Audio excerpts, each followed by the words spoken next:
அனைவருக்கும் வணக்கம். Big pass league cricket போட்டி நடைபெற்றுக் கொண்டிருக்கிறது.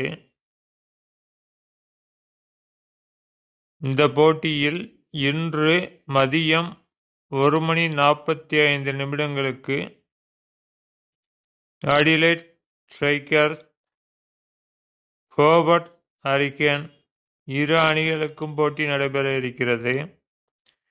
இந்த போட்டி 24வது போட்டியாகும். இந்த போட்டியில் toss winning Adelaide strikers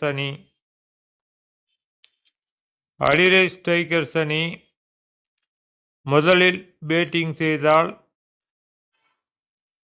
Hobart hurricane அணிக்கு குறைவான விக்கெட்டுகளே இழப்பதற்கு வாய்ப்புகள் உண்டு. அடிலைட் ஸ்ட்ரைக்கர்ஸ் அணி இரண்டாவதாக பேட்டிங் செய்தால் ஹோபர்ட் ஹரிக்கேன் அணி அதிக விக்கெட்டுகளை இழப்பதற்கான வாய்ப்புகள் இருக்கிறது. இறுதியாக அடிலைட் ஸ்ட்ரைக்கர்ஸ் அணி வெற்றி பெறும். அனைவருக்கும் நன்றி, வணக்கம்.